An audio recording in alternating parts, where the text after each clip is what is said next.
Léa Salamé, née Hala Salamé, est née le 27 octobre 1979 à Beyrouth, au Liban. Elle est la fille de Ghassan Salamé, ancien ministre libanais de la Culture et conseiller spécial du secrétaire général des Nations Unies, Kofi Annan, et de Mary Bogossian, d'origine arménienne. Sa famille a quitté le Liban quand elle avait 5 ans pour échapper à la guerre civile et s'est installée à Paris, en France. Le fait d'avoir dû quitter sa terre natale à un si jeune âge a pu laisser à Léa un profond sentiment de perte et de séparation. Ayant grandi dans une famille au parcours politique et universitaire, Léa a été exposée à de nombreuses idées et perspectives différentes.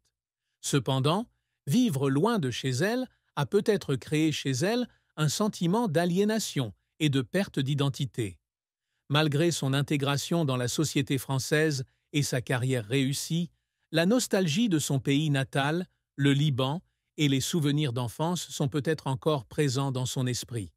De plus, le fait d'avoir dû assister de loin aux bouleversements politiques et sociaux au Liban, sans pouvoir y participer ou les soutenir directement, a peut-être aussi été une source de tristesse pour Léa. Malgré ses efforts pour contribuer à travers son travail de journaliste et de média, le sentiment d'impuissance de ne pas pouvoir changer la situation dans son pays d'origine a pu être à l'origine de son angoisse mentale. Ces chagrins, bien que non partagés publiquement par Léa, ont pu avoir un impact profond sur sa vie et sa carrière. Cependant, ce sont ces expériences qui l'ont rendue plus forte et plus déterminée dans son voyage et lui ont donné une perspective profonde et multidimensionnelle sur le monde. Léa Salamé a débuté sa carrière de journaliste comme stagiaire à la chaîne parlementaire sous la direction de Jean-Pierre Elkabbach.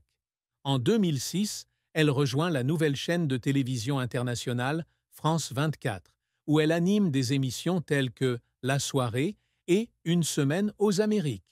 Il s'agissait d'une première étape importante qui lui a permis de construire une base solide dans le domaine des communications. En 2010, Léa rejoint iTélé, où elle anime des émissions politiques dans le cadre de l'élection présidentielle française de 2012. À partir de septembre 2011, elle co-anime avec Marc Fauvel le journal du matin et du soir, et en septembre 2012, elle a assumé le rôle d'animatrice de débats politiques. En 2013, elle anime l'émission Ça se dispute, avec Éric Zemmour et Nicolas Doménac comme commentateurs. En août 2014, Léa remplace Natacha Polony comme chroniqueuse aux côtés d'Aymeric Caron, puis de Yann Moix, dans l'émission de Laurent Ruquier « On n'est pas couché » sur France 2. C'est un tournant important qui rapproche son nom du public. Cependant, participer à un programme hautement controversé la met également dans une position où elle doit faire face à de nombreuses opinions opposées et à la pression de l'opinion publique. En 2016, Léa décide de quitter On n'est pas couché pour co-animer une nouvelle émission politique sur France 2 avec David Pujadas dans le cadre de l'élection présidentielle française de 2017.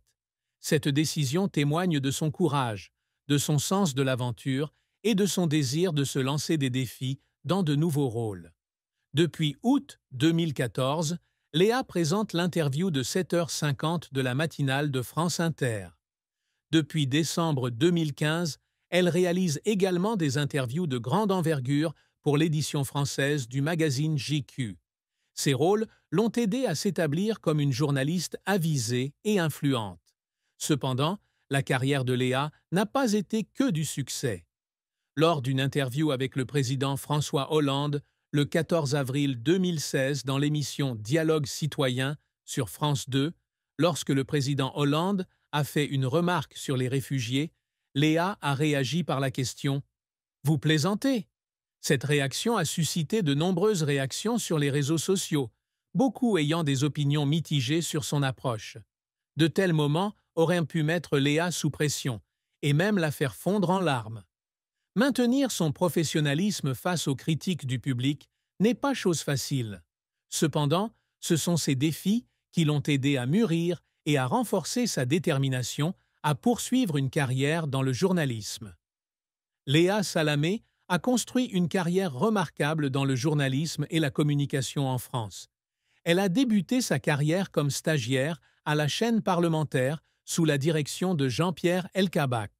En 2006, elle rejoint la nouvelle chaîne de télévision internationale France 24, où elle anime des émissions telles que La soirée et Une semaine aux Amériques.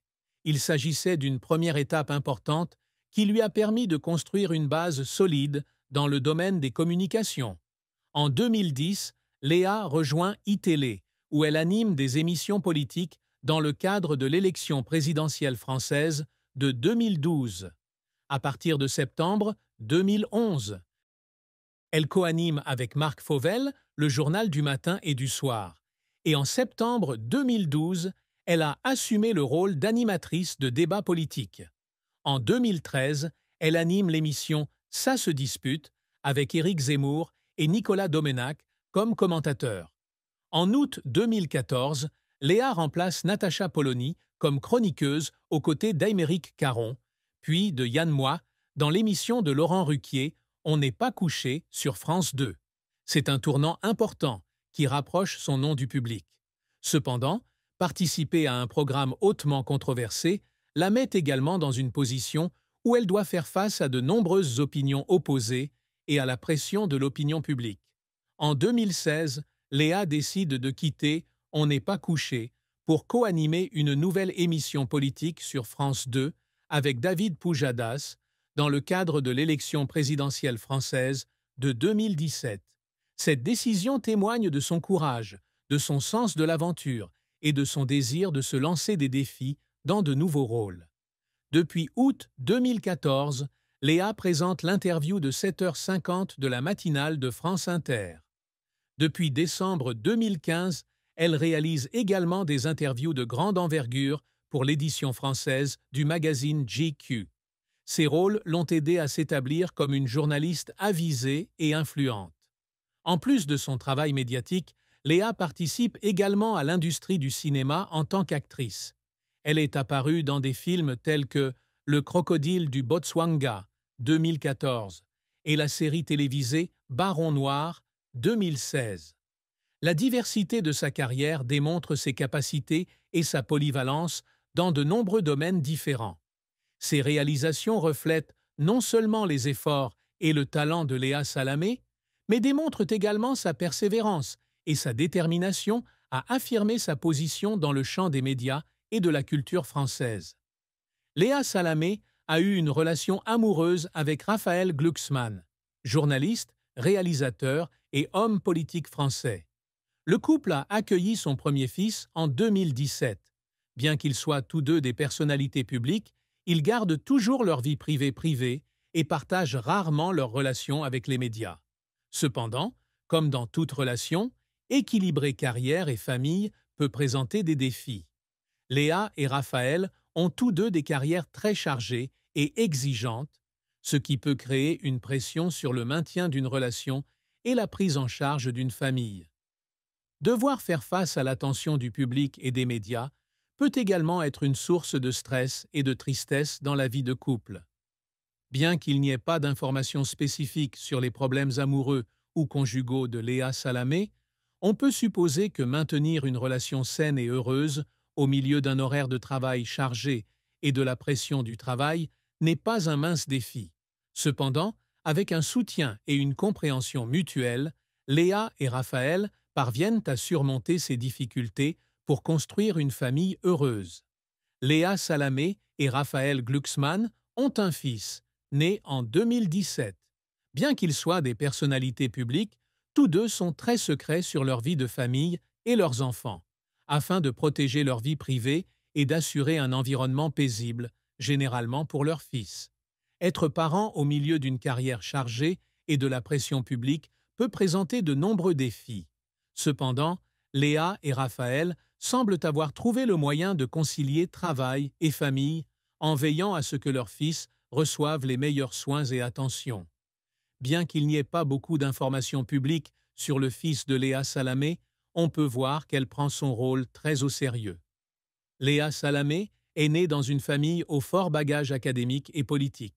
Son père, Ghassan Salamé, est un ancien ministre libanais de la Culture et ancien conseiller spécial du secrétaire général des Nations Unies, Kofi Annan.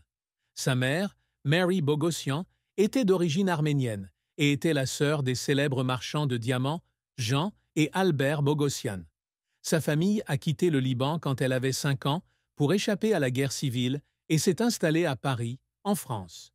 Le fait d'avoir dû quitter sa terre natale à un si jeune âge a pu laisser à Léa un profond sentiment de perte et de séparation. Bien que la famille de Léa Salamé soit très secrète envers les médias, avec leur formation et leurs vastes connaissances, on peut supposer qu'ils ont toujours soutenu et compris les difficultés qu'elle a traversées. Devoir quitter sa ville natale à un jeune âge, s'intégrer dans un nouvel environnement et faire face aux défis d'une carrière de journaliste n'est certainement pas facile. Sa famille, avec son expérience et sa sagesse, a probablement joué un rôle important en la soutenant et en l'encourageant à surmonter ses difficultés. Le père de Léa, Ghassan Salamé, fort de son expérience en politique et en diplomatie, lui a peut-être transmis de précieuses leçons de patience, de détermination